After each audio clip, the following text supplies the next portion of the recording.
쉬운 성경 말씀. 히브리서 10장. 율법은 앞으로 오게 될 좋은 것들의 그림자에 불과하며 참된 것의 완전한 모양이 아닙니다. 율법 아래 있는 사람들은 해마다 똑같은 제사를 드립니다. 그러나 이 제사를 가지고 예배드리러 나오는 사람들이 완전해질 수는 없습니다. 만일 율법이 그들을 완전하게 할 수 있다면 예배드리는 사람들이 깨끗하여져서 더 이상 죄의식도 느끼지 않았을 것이며 제물을 드리는 일도 그쳤을 것입니다. 그러나 제사는 해마다 자기의 죄를 생각나게 합니다. 그것은 황소나 염소의 피로는 죄를 깨끗게 할 수 없기 때문입니다. 그래서 그리스도께서 세상에 오셨을 때 이렇게 말씀하셨습니다. 하나님께서는 제사와 예물을 원하지 않으시고 나를 위해 한 몸을 예비하셨습니다. 또한 태워드리는 제사인 번제와 죄를 씻는 제사인 속죄제도 기뻐하지 않으십니다. 그때 내가 말하기를 하나님 보십시오. 나에 관해 율법책에 기록된 대로 하나님께서 내게 원하시는 일을 하러 왔습니다. 이 말씀에서 그리스도는 먼저 하나님께서는 제사와 예물을 기뻐하지 않으시고 번제와 속죄제도 원하지 않으신다고 하셨습니다. 이런 것들은 율법이 명령하는 제사들입니다. 그리고 나서 내가 왔습니다. 하나님께서 원하시는 일을 하려고 왔습니다라고 말합니다. 즉 하나님께서는 새로운 제도를 세우시려고 첫 번째 제사 제도를 폐지하신 것입니다. 예수 그리스도는 하나님께서 원하시는 일을 하셨습니다. 우리는 예수 그리스도께서 단번에 몸을 들이신 제사를 통해 거룩함을 입었습니다. 제사장들은 매일 제단 앞에 서서 맡은 일을 행합니다. 그러나 그 제사들은 죄를 없애지 못합니다. 그리스도께서는 죄를 위해 단 한 번의 제사를 드리시고 하나님 오른쪽에 앉으셨습니다.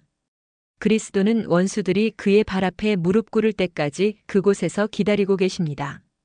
한 번의 제사로 그는 거룩하게 된 자들을 영원히 완전하게 하셨습니다. 성령께서 또한 우리에게 이것에 관해 말씀하십니다. 나중에 내가 다시 이스라엘 백성과 함께 새 언약을 맺을 것이다. 내가 나의 가르침을 그들의 마음속에 새기고 그들의 가슴에 기록할 것이다. 또 말씀하십니다. 그들의 죄와 악한 행동을 내가 다시는 기억하지 않을 것이다. 이런 죄와 악한 행동을 용서받았기 때문에 더 이상 죄를 위한 제사는 필요하지 않게 되었습니다. 그러므로 형제 여러분, 우리는 예수님의 피 때문에 자유롭고 담대하게 지성소로 들어갈 수 있게 되었습니다. 우리는 예수님께서 우리를 위해 열어주신 새로운 길로 들어갑니다. 그것은 그분이 자신의 몸인 휘장을 찢어 생명의 길로 열어놓으신 곳입니다. 또 우리에게는 하나님의 집을 다스리는 위대한 대제사장이 계십니다. 그러니 진실한 마음과 확실한 믿음을 가지고 하나님께 가까이 나아갑시다. 우리는 죄책감에서 깨끗해지고 자유로워졌으며 맑은 물로 몸이 씻겨졌습니다. 하나님께서는 약속하신 것을 지키시는 신실한 분이니 우리가 고백한 소망을 굳게 붙듭시다. 서로 돌아보고 사랑을 베풀며 선한 행동을 하도록 격려합시다. 어떤 사람들이 하는 것처럼 교회의 모임에 빠져서는 안 됩니다.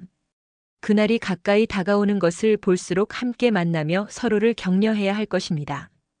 만일 우리가 진리를 알게 된 후에도 일부러 계속 죄를 짓는다면 그 죄를 씻을 제사는 없습니다.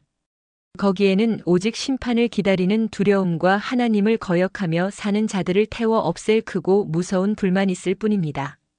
모세의 율법에 순종하지 않고 그것을 어긴 사람들도 두세 명의 증인이 있으면 사형을 받았습니다. 그렇다면 하나님의 아들을 공경하지 않는 사람들은 어떻겠습니까? 그들은 자기를 거룩하게 한 언약의 피를 별것 아닌 것으로 여기며 은혜의 성령을 욕되게 하였습니다. 따라서 그들은 더 큰 벌을 받게 될 것입니다. 우리는 하나님께서 잘못을 행하는 자들을 벌하고 그 죄대로 갚아주겠다고 말씀하신 것을 알고 있습니다. 또한 주님께서 그의 백성을 심판하실 것이다라는 말씀도 하셨습니다. 살아계신 하나님께서 심판하시는 대상이 된다는 것은 정말 무서운 일입니다. 여러분이 처음 진리의 말씀을 배우던 때를 기억해 보십시오. 많은 어려움들이 있었지만 여러분은 꿋꿋이 이겨냈습니다. 때때로 사람들 앞에서 모욕을 당하며 핍박을 받기도 했고 그런 고난을 받는 사람들과 친구가 되기도 하였습니다. 옥에 갇힌 자들을 도와주고 여러분이 가진 것들을 빼앗겨도 기뻐하였습니다. 그렇게 할 수 있었던 것은 여러분이 더 좋고 영원한 것이 있다는 것을 알고 있었기 때문입니다. 그러므로 이전에 가졌던 용기를 잃어버리지 마십시오. 더 큰 보상이 여러분을 기다리고 있습니다. 인내를 가지고 하나님께서 원하시는 일을 해서 그분께서 약속하신 것을 받으시기 바랍니다. 조금만 있으면 오시기로 한 그분이 오실 것이며 결코 늦지 않으실 것이다. 나와 함께 의롭게 산 사람들은 믿음 때문에 생명을 누릴 것이다.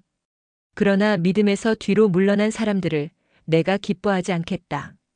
우리는 뒤로 물러나 하나님께 버림을 받을 사람들이 아닙니다. 우리는 믿음으로 구원함을 받을 사람들입니다.